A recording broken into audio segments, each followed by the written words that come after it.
शलाकया चक्षुरुन्मिलितं येन तस्मै श्रीगुरुवे नमः। श्रीचैतन्यमनोभीष्टं स्थापितं येन भूतले स्वयं रूप कदा मायं ददाति स्वपदान्तिकं। वन्देऽहं श्रीगुरुन् श्रीयुतापतकमलम् श्रीगुरुन् वैष्णवंश्च श्रीरूपं साग्रजातं सहगना रघुनाथान्वितं तं सजीवं साद्वैतं स्वावधूतं परिजनसहितं कृष्णचैतन्यदेवं श्रीराधा कृष्णपादान् सहगना ललिता श्रीविशाखान्वितंश्च। हे कृष्णा करुणा सिन्धो दीनबन्धो जगत्पते गोपेश गोपिका कान्ता राधाकान्त नमोऽस्तुते। तप्त काञ्चन गौराङ्गी राधे वृन्दावनेश्वरी वृषभानुस्तुते देवी प्रणमामि हरिप्रिये। वाञ्छकल्पतरुभ्यश्च कृपा सिन्धुभ्येव च पतितानां पावनेभ्यो वैष्णवेभ्यो नमो नमः। जय श्री कृष्ण चैतन्य प्रभु नित्यानंद श्री अद्वैत गदाधर श्रीवासादि गौर भक्त वृंद। हरे कृष्णा कृष्ण कृष्ण हरे हरे हरे राम राम राम हरे हरे। हरे Krishna. Hare Krishna. Thank you, Shashwin, for the wonderful Mangalacharan. Hare Krishna Prabhuji, please accept our humble obeisances. All Guru Krishna Prabhupada. Please get mine, Haribol.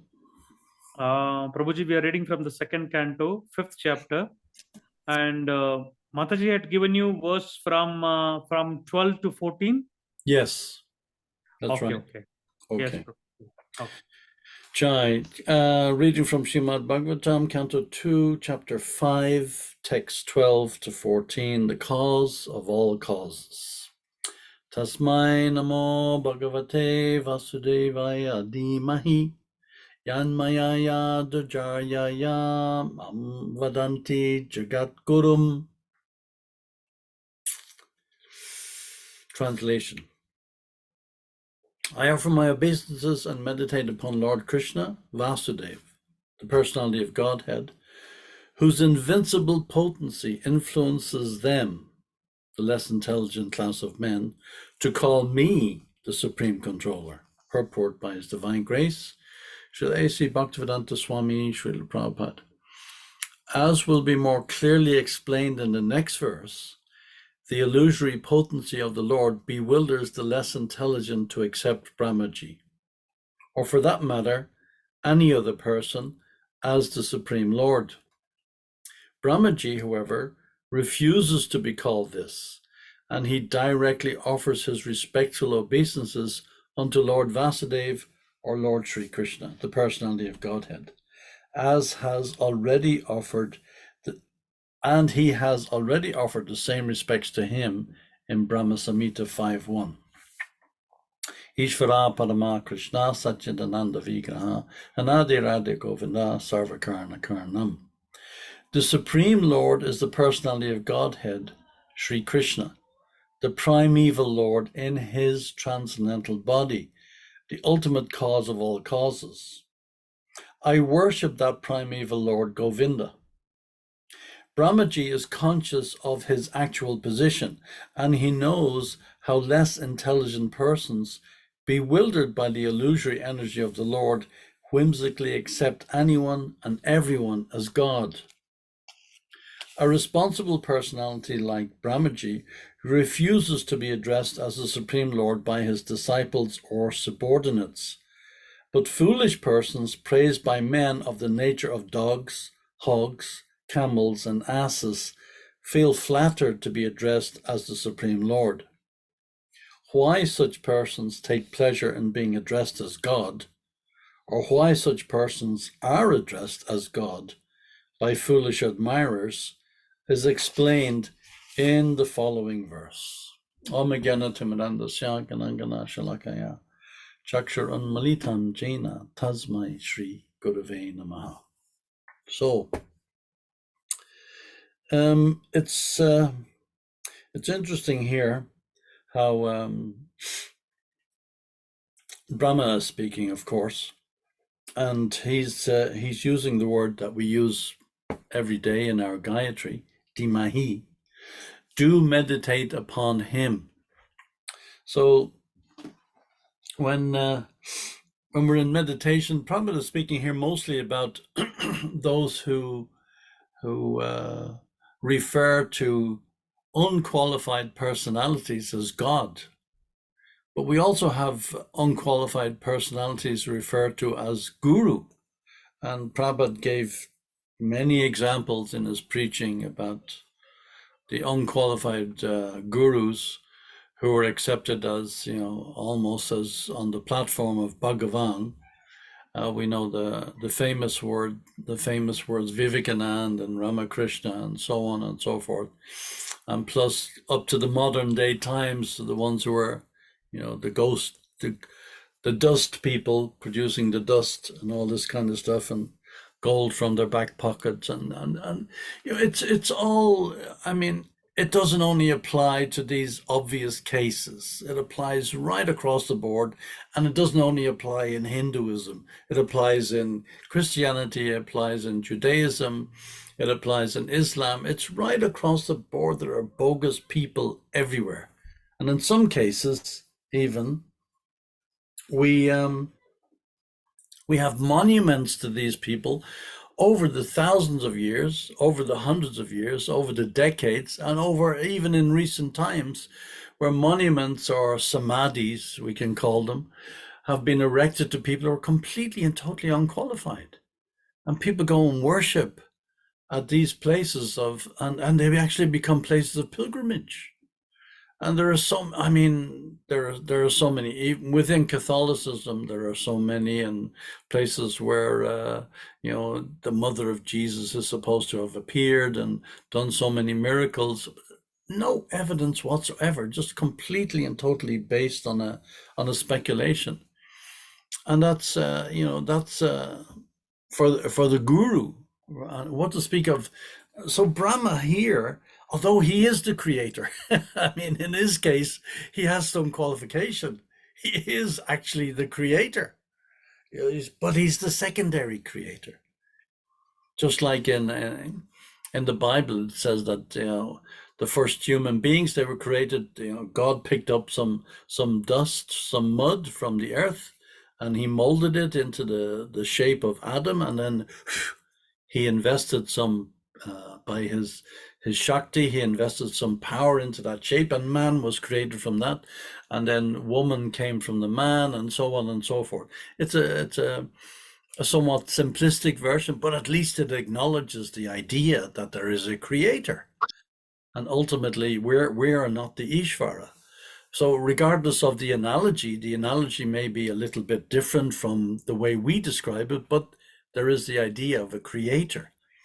But there are then you go on the other extreme, where we have the so-called scientific version of this Big Bang. And of course, the Big Bang, they put all these chemicals together and you have an explosion, and then from the explosion comes, from the chaos, intrinsically enough, comes order. When in any laboratory setting, in any scientific setting, have you ever got order from chaos? It simply doesn't happen. It's just a myth. It's just a myth. And it's accepted. Not only, it makes me so angry. Not only is it accepted, but it's taught in every university in the world. every university on the planet are teaching this like it is the complete and total tattva, the absolute truth. And I mean, it's just insane. But even if we accept that, this nonsense as being truth, which it obviously isn't. But let's say we accept it and we say, okay, yeah, this is true, and it's, you know, the scientists have some value, they have something to contribute, and so on. And so Prabhupada brings it down to the very simplistic level, as he does in everything that we're trying to get a grasp of with our limited brain power. Prabhupada immediately turns all this complex phantasmagoria of scientific nonsense that has been spouted for the last 200 or 300 years, and Prabhupada just turns the whole thing on its head, and he says, okay, this all came from chemicals, the Big Bang came, so on and so forth, and we have order from chaos. And so Prabhupada says, where did they get the chemicals? You know, nobody asks that question. Where did they get the chemicals? You know, it's like a child. I had my grandchildren visiting me yesterday. I mean, they can understand this. 3, 4 years old, they can understand this is complete insane.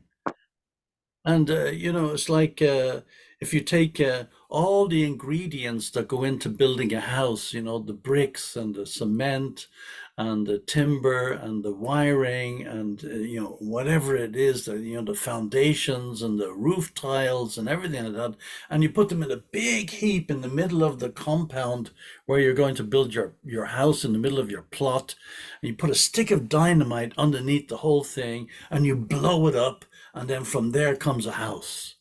I mean, who is going to, you know, what architect is going to propose such nonsense, such insanity? But this is what they say. This is how the universe was created, from an explosion. And we have the, you know, all the planets circulating in perfect order. They're going around the sun, they're doing their bit, they're doing their thing, they all have their moons or whatever the case may be, in perfect synchronization, not a single second out of place. And this came from an explosion of a stick of dynamite when you're blowing up your building, and there you have your house. And your fridge is there, and your TV is there, and your Wi-Fi, and everything is working perfectly, and it all came from a stick of dynamite. I mean, and this is accepted science, and this is propounded in every university on the planet, Harvard and Oxford and MIT, wherever you go, you know, this is the standard, and everybody, they worship this, you know. And Brahma, here's Brahma, who is the actual creator. He's saying this is all nonsense. And what does Prabhupada say? Prabhupada is saying Brahmaji is conscious of his actual position. These fools and rascals, they're not conscious. They're completely submerged in the bodily consciousness. But Prabhupada is saying here, Brahmaji is conscious of his actual position, and he knows how less intelligent persons, bewildered by the illusory energy of the Lord, whimsically accept anyone and everyone as God. Whimsically. And Prabhupada goes on to say, a responsible personality like Brahmaji refuses to be addressed as the Supreme Lord by his disciples or subordinates. But foolish persons, and what are these foolish persons? What is their qualification? Where are they coming from? But foolish persons, praised by men of the nature of dogs, hogs, camels, and asses, feel flattered to be addressed as the Supreme Lord. So, but why? For what purpose? And how on earth, if you have any knowledge at all, even the slightest amount of knowledge, the slightest amount, and you know the absolute truth, or you have some small inclination of the absolute truth, why on earth would you want to be addressed as God? Bhagavan. So now you're on the top of the pile, and the Bhagavan, he's forced to eat, he's forced to pass stool, he's forced to to die, he's forced to be born. He's forced into a disease. He's forced into death. old age, disease, birth, everything. This is Bhagavan. I remember in the 70s, for a time I was a follower. And I remember in the 70s we had Bhagavan Rajneesh. Yeah, so Bhagavan Rajneesh. He had thousands of followers all over the world. And he came around the same time as Prabhupada. Of course, Prabhupada never mentioned in my name because he was super popular. And so many, I think in America at one time, he had something like 43 Rolls Royces that his followers bought him. You know, this is the opulence. You know, he bought some cars. And this is the qualification. You know, you have 43 Rolls Royces, you have so many palaces, and so many this and that and the other. I mean, it's all nonsense. It's all nonsense. But the thing is, the sad thing about all this nonsense is the world accepts it as fact. We can point out these laughable cases that the Prabhupada used to also point out. And it's obvious how stupid they are and how stupid the people are who follow them. It's easy to point them out. But the thing is, all the so-called academics, all the so-called intellectuals all over the world, in every university of the planet, and then people worship to them. I mean, and anybody wants advice on anything, any TV reporter, any TV station like CNN or BBC or Fox News or whatever, they go to these people, these so-called learning institutions, these institutions of academia, they go to them for advice. What is your opinion? What should we do? These are the intellectuals. These are the guides. These are the Brahmins of today. The so-called guides, the so-called Brahmins, the big intellectuals writing their PhD. And Prabhupada, what did Prabhupada call them? Can we recall? Dr. Frog. Dr. Frog. Yeah, he's in his little well, you know, and he becomes puffed up and he's croaking like anything and he's making all this noise waiting for the snake to come and eat. And somebody describes the ocean to Dr. Frog in his well. Well, is it twice the size of my well? Is it 3 times? Is it 10 times? Is it 100 times? How can you compare the ocean? So it's probably somebody's trying to explain to this Dr. Frog the size of the ocean. You can't even imagine it. He becomes so puffed up that eventually he just bursts with his nonsense speculation. And that's all it is. It doesn't matter how far you go back, it's all speculation. Unless we go to the foundation stone. When you're building a house, you're building anything, you have to put a foundation stone. Otherwise, you're building on sand. Castles made of sand, they tumble into the sea. It's all a waste of time, but we're completely under the spell of this illusion. All of us. I include us. In our Vaishnav society, because we still revere these people. We haven't yet gotten rid of the shackles. I mean, those of us who have been through the so-called advanced education level, I mean, we thought, well, when we're getting our degrees and we're throwing our hats in the air and you say, yeah, we're on top of the world and we go off and celebrate and everything. What does Prabhupada say about this? I mean, again, you know, Prabhupada, he cuts through like a hot knife through butter. Immediately, Prabhupada just puts everything in perspective. You know, we're dancing in our illusory ecstasy, not understanding that the snake of time is coming at any moment to completely and totally undermine everything in which we have foundations, in which we have faith, in which we have belief. It's all a phantasmagoria, complete phantasmagoria. Prabhupada said, this modern educational system is simply a slaughterhouse for the mind. A slaughterhouse. So we're gladly, willingly, we're spending tens of thousands, lakhs and lakhs and lakhs to send our sons and daughters to these places.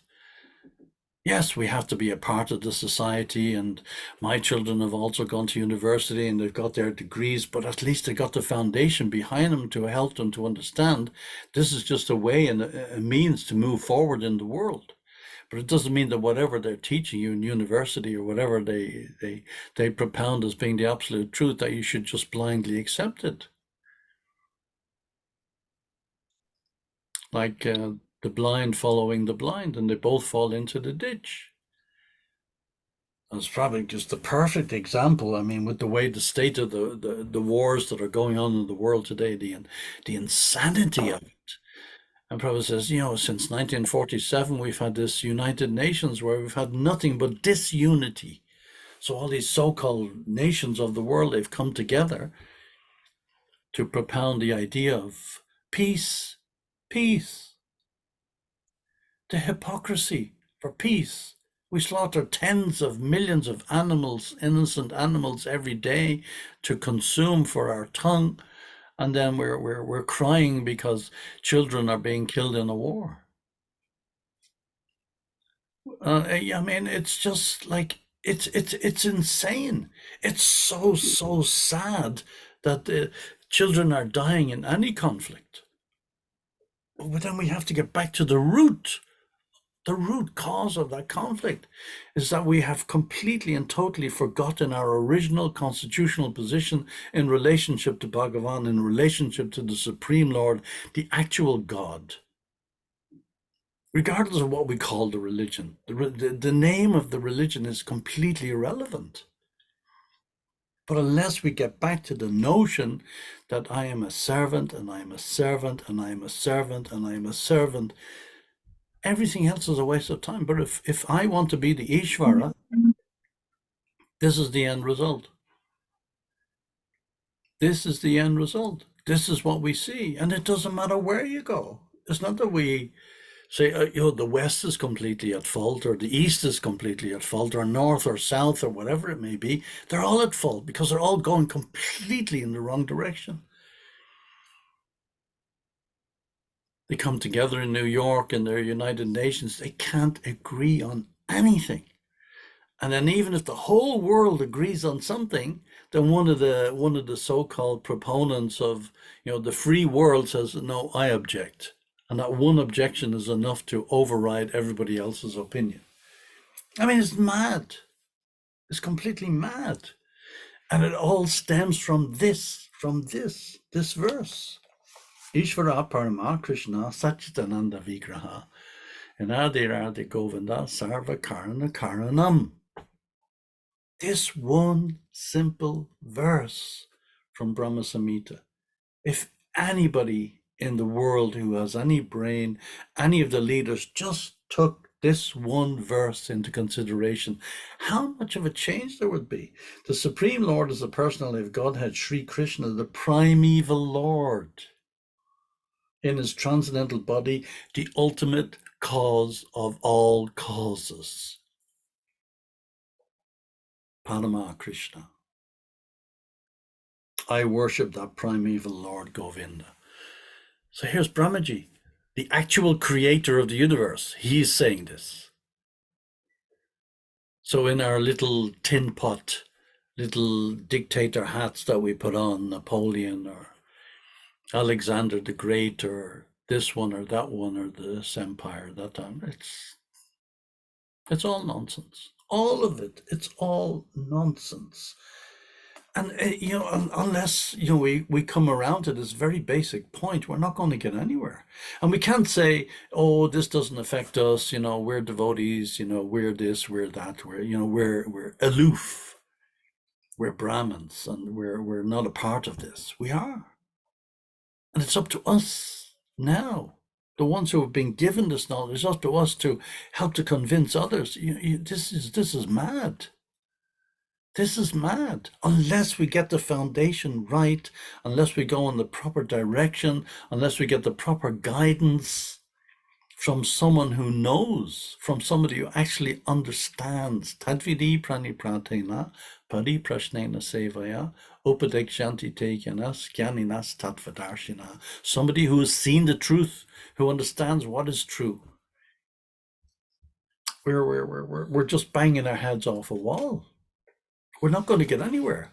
We can have so many peace conferences and so many organizations like the United Nations and this and that and the other and African Union and whatever it may be. It's like banging our head off a wall. It's like taking a fish out of the water and, putting him in a lovely Rolls Royce and giving him a big bungalow and a lovely palace and stick a Cuban cigar in his mouth and fan him with cameras and everything. The fish doesn't care a damn for any of this stuff. He just wants to get back in the water. That's his dharma. That's where he belongs. So we have to discover, what is my dharma? What is my constitutional position? And it's so sad. It's just so sad. It's so simple. It's just so simple. And the world is blind, oblivious to the simplicity of the actual answer to the problems of humanity. Like on that flight that Prabhupada was on to Chicago in the 70s. And he was reading the Time magazine. And the title of the article on the cover of Time was Crime, Why and What to Do. And when Prabhupada landed in Chicago a couple of days later, the devotees had arranged for Prabhupada to meet with the head of the police force of Chicago. Huge city.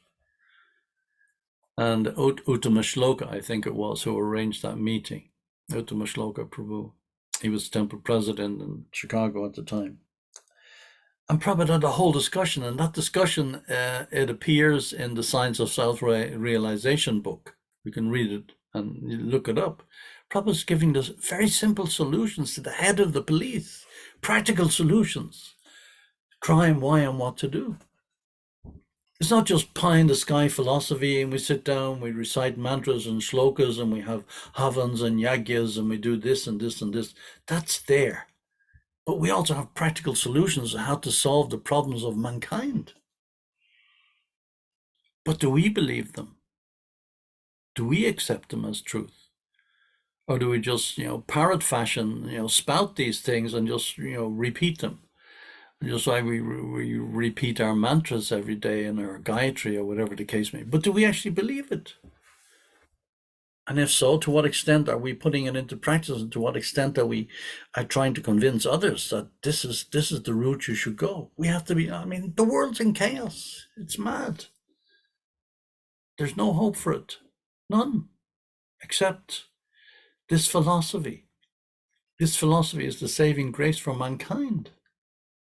Everything else is like, it's a dead duck. The next verse, Vilaja manayasya statun iksha patemuya vimohita vikatante mamaham iti durdiyaha. Translation. The illusory energy of the Lord cannot take precedence, being ashamed of her position.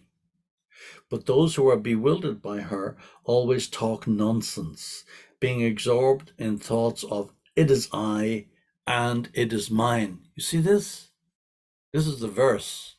This is the actual verse saying this. Prabhupada's purports are heavy, but this is the verse actually saying this. I'll read it again. The illusory energy of the Lord cannot take precedence. Cannot take precedence over what? Over the Supreme Lord. The illusory energy. It's an energy, but it's temporary. And everything associated with it, including the body, the mind, the intelligence, so on, is also temporary. Because it's an illusion. It's a phantasmagoria. Just like when you're asleep. Well, you dream you're a king, you dream you're a pauper, you dream you're a racing car driver, you dream you're a pilot, you dream you're this, you dream you're that. It's all in your head. So is this. when we misidentify with this as being the absolute, complete, and total finality of everything, this is also an illusion. So the verse is saying the illusory energy of the Lord cannot take precedence, being ashamed of her position. So Maya Devi is standing behind. She's ashamed of her position.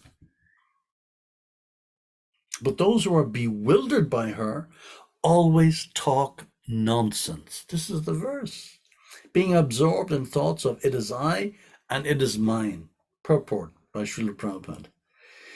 The invincibly powerful, deluding energy of the personality of Godhead, or the third energy, representing nescience, can bewilder the entire world of animation, but still, she is not strong enough to be able to stand in front of the Supreme Lord. Did we hear that? Have we heard that? Do we take it in? Do we understand this? She is not strong enough to be able to stand in front of the Supreme Lord. She can't stand even in front of Krishna. She's so ashamed. This is Maya. And the whole world is running headlong, crazily after Maya. Everybody wants the kingdom of God without God. Everybody. Everybody wants Lakshmi without Narayan. Ravan, he wanted Lakshmi without Narayan. He wanted Sita without Ram. And look at his end. Look what happened to him. Not only him, his whole generations of family were destroyed. Destroyed. The Kauravas, the same thing. Completely destroyed because of the insult to Draupadi. Everybody wanted the kingdom. Everybody wants the kingdom of God. Everybody wants to go to heaven, but nobody wants to die. That's the problem. But for those who understand, there is no such thing as death. Go beyond it. Dhaneshwar Prabhu, good friend of mine, he's writing a book right now, Death and how to cope with death. In this world of turmoil and craziness, I'm helping to edit it, and it's like it's insane the things that go through people's head and what people consider, and you know, as Maharaj Yudhisthira was challenged, what is the most incredible thing that in existence? He said, well, I'm going to die. All my ancestors are going to die, but I imagine that I'll remain here forever. This is beyond comprehension, but the evidence is all around us. We don't accept it. Nescience is behind the personality of Godhead, where she is powerful enough to mislead the living beings, and the primary symptom of bewildered persons is that they talk nonsense. So don't think that this only applies to the people in the marketplace. This Gramya Kata. No, this applies right top, including amongst the Brahmins, including amongst the intellectual.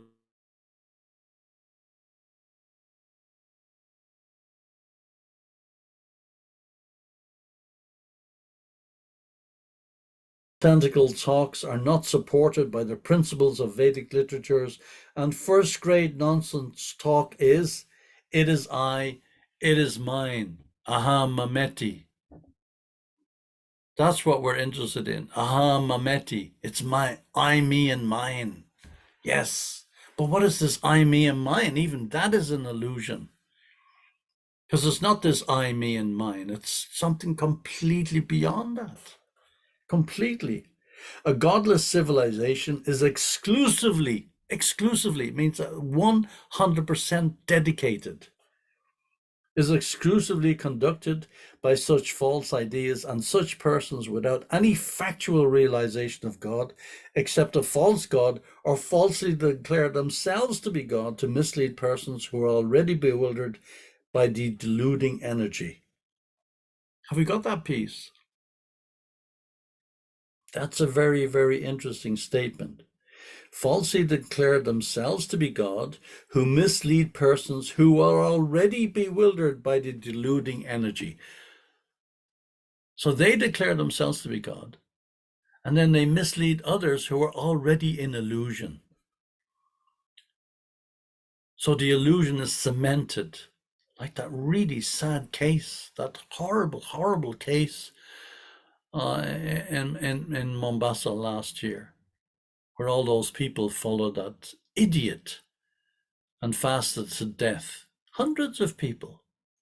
These are, sober, sane followers of Jesus, Christians, and they were completely and totally bewildered by this idiot nonsense. So where was their brain? What were they thinking?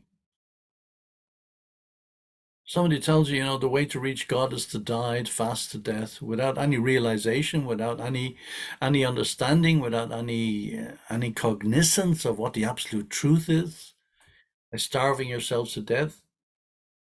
That's why Prabhupada always objected to Gandhi's fasting. He said, you're hurting the soul. The body is a vessel for Paramatma, as well as the individual jiva. You give pain to the body and you don't place yourself on the platform of at least aspiring towards the absolute truth, you're insulting the Paramatma. So, in everything we do, there is action and reaction. Everything, even in thought. In Kali Yuga, we don't get the benefit of the thought, but we don't get the punya either, or the pap. So we're very lucky. In previous yugas, you got both. Those who are before the Lord, however, and who surrender unto him, cannot be influenced by the deluding energy. Therefore, they are free from the misconception of it is I, it is mine. And therefore, they do not accept a false God who pose themselves as equal to the Supreme Lord. Identification of the bewildered person is distinctly given in this verse. Identification of the bewildered person is distinctly given in this verse. This is every single verse of Bhagavatam is instructing us. Srila Bhaktisiddhanta Maharaj said I could lecture for one verse for months and months and months on end. We have a wonderful, glorious opportunity here. This is it. This is the real deal. This is what is going to bring us out of this world of illusion and bring us to the lotus feet of Krishna. By simply taking it seriously. And yes, the material energy is strong, and yes, the mind can be so bewildering at times. But when we come together, when we have this Vaishnava association, and we bring our thoughts together and we churn this ocean of nectar, we see that there is a way out. We see that it is possible. But then if we hide in our own little cocoon, then we just become swallowed up by the whole energy. It's vast. This material energy is vast. It's Krishna's energy. It's coming from Krishna. It's not a joke. It's not a pushover. It's not that we can just, and then, automatically, yeah, I'm a devotee. I'm flying high. Yes, we are. We are flying high. That's a fact. We have come a long, long way. But we have so far to go. Many's the slip between the cup and the lip. So we don't want to lose it now, at this point in time. Prabhupada used that expression a lot. We don't want to just, stumble on the way when we're practically there. We're going to hold on to it. The Bhagavatam, verses like this, every verse is giving us the way and the means and the how to reach the goal. This is it. This is the real deal. Text 14. Dravyam karma cha kalascha swabhavo jiva eva cha vasudevat paro brahman nachanyoritusti tattvaha. The 5 elementary ingredients of creation, the interaction thereof set up by eternal time, and the intuition or nature of the individual living beings are all differentiated parts and parcels of the personality of Godhead Vasudeva. And in truth, there is no other value in them. Purport by Srila Prabhupada. This phenomenal world is impersonally the representation of Vasudeva because the ingredients of its creation, their interaction, and the enjoyer of the resultant action, the living being, are all produced by the external and internal energies of Lord Krishna. This is confirmed in Bhagavad Gita 7.4.5. The ingredients, namely earth, water, fire, air, and sky, as well as the conception of material identity, intelligence, and the mind, are produced of the external energy of the Lord. The living entity who enjoys the interaction of the above gross and subtle ingredients as set up by eternal time is an offshoot of internal potency with freedom to remain either in the material world or in the spiritual world. So you see, this is important. This is really, really important. We have the freedom, Prabhupada is saying here, to either remain in the material world or in the spiritual world.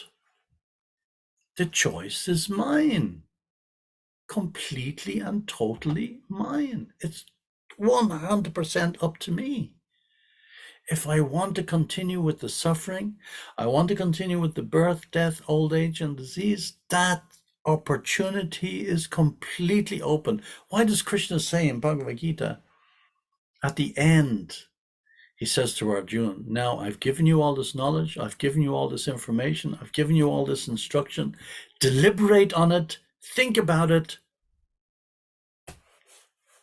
and do as you please. It's free will. As we said before, I can't put a gun to your head and say, if you don't love me, I'm going to shoot you. Love is free. That's the nature of love. It's completely and totally free. It's up to us. I want to express my love in this way, or I want to express my love in that way. It's love. It doesn't make any difference. But if I want to invest all my energy and time and so-called love or lust in cultivating the material energy, this is the result, this chaos, this madness, this insanity that we see all around us. This is the end result. This is what we get. In the material world, a living entity is enticed by deluding nescience, but in the spiritual world, he is in the normal condition of spiritual existence without any delusion. That's the difference. The living entity is known as the marginal potency of the Lord, but in all circumstances, neither the material ingredients nor the spiritual parts and parcels are independent of the personality of Godhead Vasudeva. For all things, whether products of the external, internal, or marginal potencies of the Lord, are simply displays of the same effulgence of the Lord, just as light, heat, and smoke are displays of fire. So the light, the heat, and the smoke, they're all different aspects of the fire. And Prabhupada gives the perfect example of the sun and the sunshine. The sunshine is coming into your room. It's part and parcel of the sun, but you cannot say that the sunshine has now become the sun. So we are part and parcel of the Supreme Lord. Prabhupada is giving these wonderful examples on every page of every book that Prabhupada ever published. Open any page, any time, any day, any year, and there's something there for us to learn. None of them are separate from the fire. All of them combine together to be called fire. Similarly, All phenomenal manifestations, as well as the effulgence of the body of Vasudeva, are his impersonal features, whereas he externally exists in his transcendental form called Satchitananda Vigraha, distinct from all conceptions of the material ingredients mentioned above. Distinct. So we are a part of that distinction. We are a part of that Satchitananda Vigraha. We also have our own Satchitananda Vigraha, but we don't know what it is. We're trying to cultivate the knowledge by which will bring us to the point of understanding just who we are, just what is our position eternally in the spiritual world. Because we're so submerged in this temporary consciousness, it's holding us back. All we have to do is let go. Simply let go. Just like when you're in the plane and you have to jump out with your parachute, you have to pull the cord. You just throw our hands in the air. We just have to let go.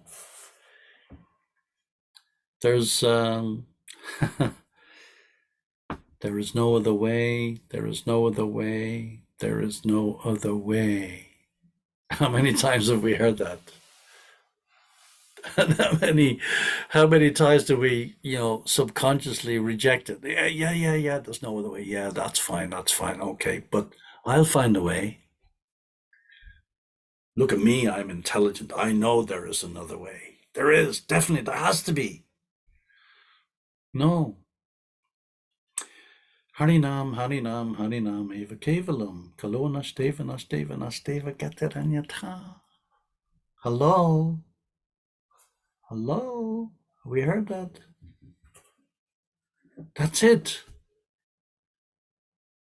That's it. Jesus says in the Bible, I am the way, the truth, and the light. Nobody comes to the Father except through me. And that's a fact. But the Christians, they propound the idea that it has to be through Jesus. No, Jesus is talking about the position of guru. Nobody can come through the Father except through me. He's speaking of the position of the Sampradaya, the Acharya, the Shaktavesha avatar.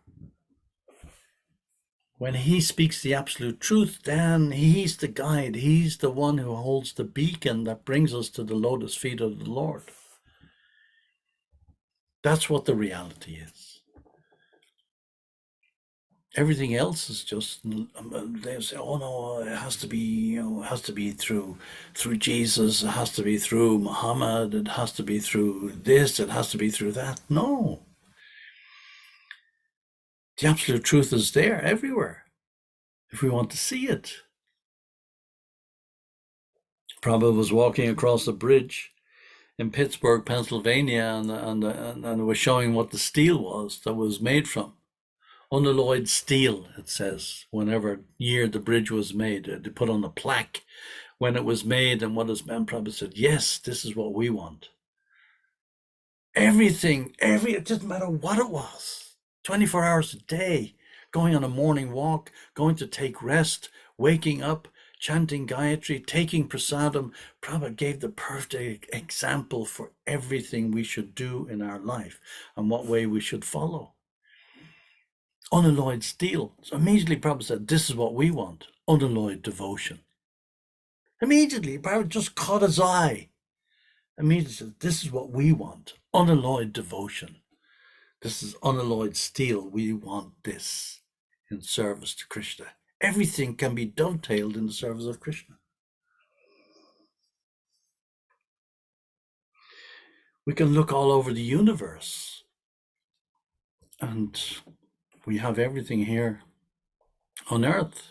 Everything is there. Everything that we need, it's all there. It's absolutely perfect. It's handed to us on a plate by Prabhupada, literally. All we have to do is take it, eat it, relish it, and give it to others. pass on that message. There's no need for this unbelievable degree of suffering that's going on in the world right now. It's just totally and completely it's just so sad. I mean, I thought the world was, chaotic when I was a teenager and in my 20s. Now it just goes from madness to more madness. This is the beginning of Kali. This is the beginning. 427,000 years from now. This is only 5,000 years gone. Look at the insanity. Completely forgotten anything to do with Vedic Dharma. Gone, out the window.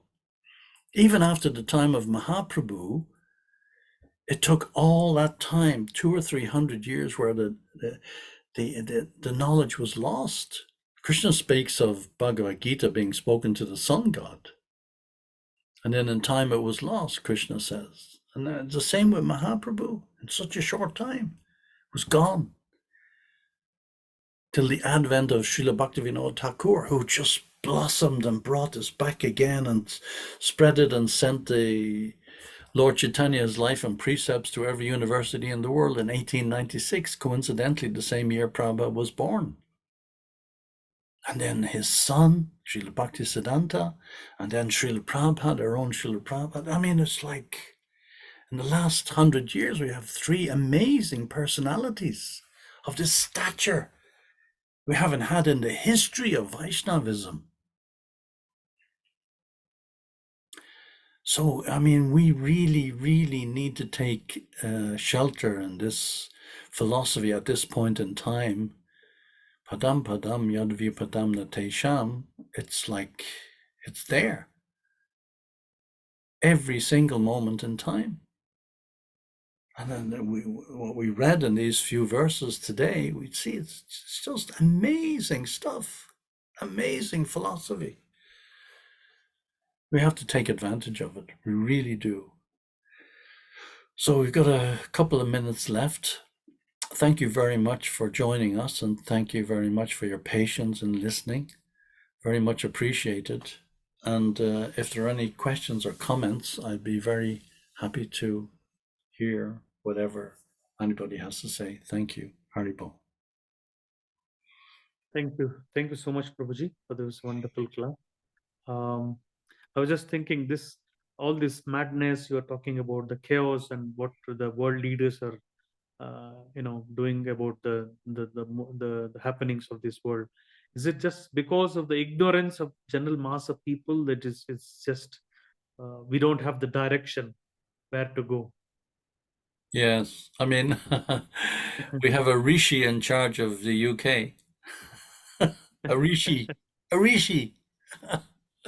We have a Pakistani in charge of Scotland. I mean, so the line of control is now on the border of Scotland and England. So, I mean, it's like, we have all the ingredients, everything, at least in terms of form, everything is there. We have all these organizations. We have the European Union, we have the United Kingdom, we have the United Nations, we have African Union.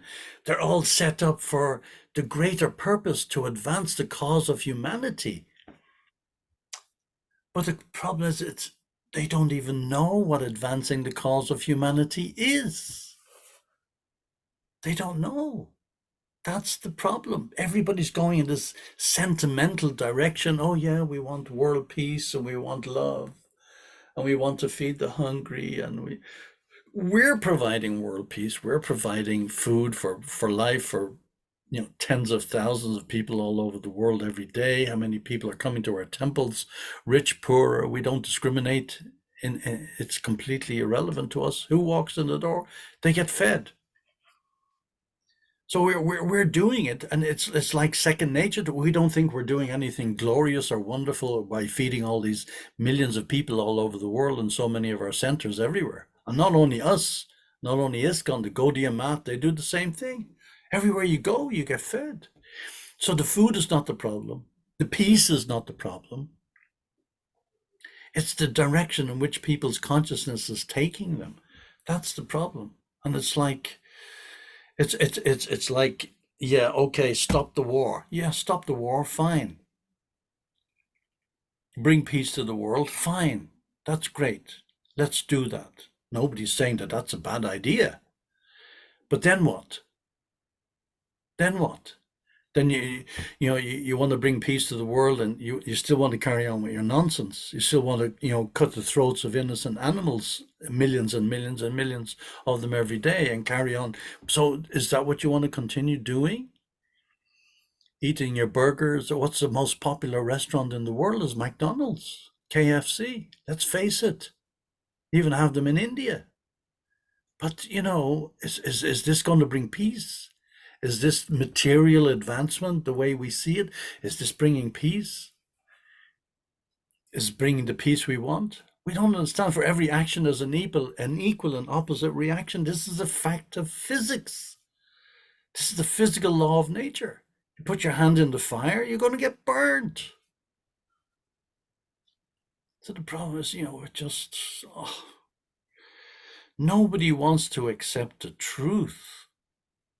Everybody wants to live in the illusion. They will kill and die to support the illusion.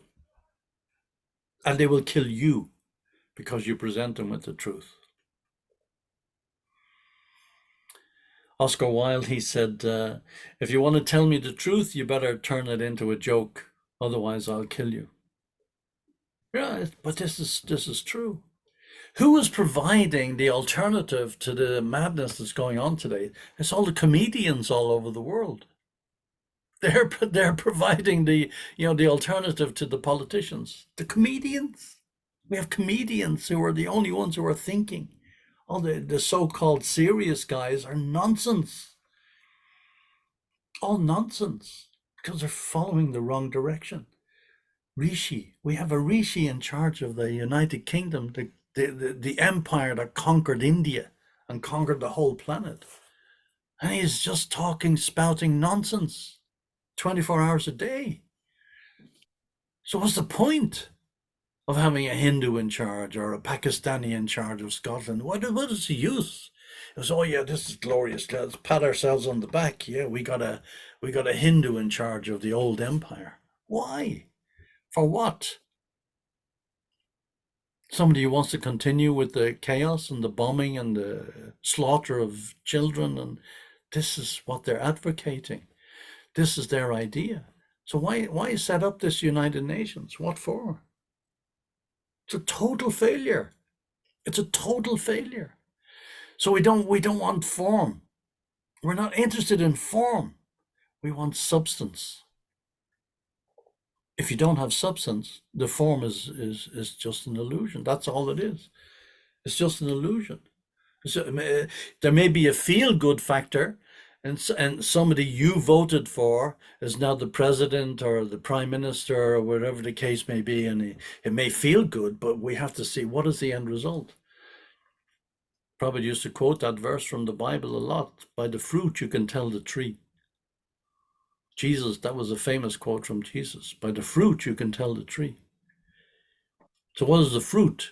What is the end result of all their politicking and all their meetings and all their this and all their conferences and tribunals and blah, blah, blah, and their criminal courts and all this stuff? What is the end result?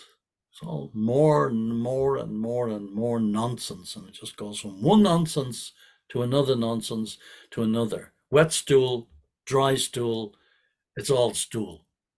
That's the bottom line. Sorry, Prabhu, I don't know if that answers your question. Yes, thank you. Thank you so much, Prabhuji. Hare Krishna, are there any other questions, comments?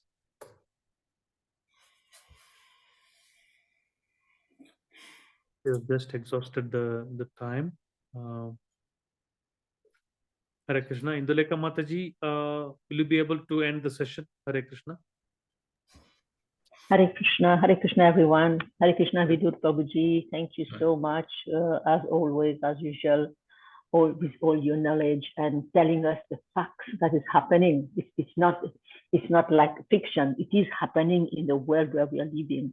But the thing is, who who can change the mind of all these great personalities, so-called, like you say, we have got a Rishi, we have got some Pakistani or what.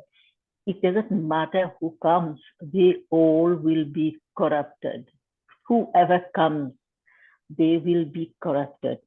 You know, recently I was in Mauritius, and they were building a huge temple, ISKCON temple, at a place called Phoenix. And so I was asking, they already have a very beautiful temple. Srila Prabhupada established a temple there. And they said, because a big McDonald's has been built just in front of the temple. So they went to court, they fought it, because they said, we have our temple here, and McDonald's has been given the permission to build just in front of the temple, blocking the main road, so the temple goes at the back. So all their bad smell, all their nasty things that they are doing there, just in front of the temple. So in this way, so they went to court, they fought, but then they lost, and they lost the case, and then they decided to build a bigger temple a bit further away from the McDonald's building. So you see, everyone's corrupted. Those people, maybe they have got money, they bought the judges, they bought whoever they could. Whereas, because McDonald's is something that's big, right? People are eating every day and killing every day and satisfying themselves every day. But who can teach these people? Who can teach them? Who can tell them how to lead this innocent mass of people so that we don't go to destruction? We are all going toward destruction anyway. So it's good that, as you always say, that we are in the Sangha. Whoever is in the Sangha, please, we should try to reach more people, not because we want people to come into our Krishna consciousness. We want people to get educated for their own good. That is what people don't understand. When you try to tell them, oh, we know. What do you know? Do you know who you are? Do you know what is going to happen in maybe immediately, few years, few weeks, few months, or 10 years down the lane? What's going to happen to you? You're happy eating all these poor animals every day. Maybe you're killing your own brother and sister or family members. Who knows? But Prabhuji, it's kind of a huge battle. We don't know when another Prabhupada will be on this earth again to take the mission further. Because in our mission also, there are ups and downs all the time. But still, people are still coming, people are still joining, which is good, you see? Yes. Thank you, Prabhuji. Thank you so much. So we have exhausted our time. I will stop here, and I will please kindly request everyone to unmute and let's chant the Maha Mantra to glorify Vidura Prabhuji. Thank you. Hare Krishna, Hare Krishna, Krishna Krishna, Hare Hare, Hare Hare Rama, Rama Rama, Hare Hare. ग्रंथराज Shrimad Bhagavatam की जय, अनंत कोटि वैष्णव वृंद की जय, श्रीला प्रभुपाद की जय, his grace Vidur प्रभु जी की जय. Thank you, Prabhuji. Thank you so much. Hare Krishna.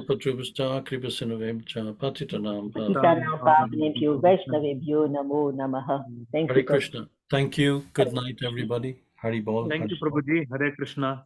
Good night. Hari Bol. Hare Krishna.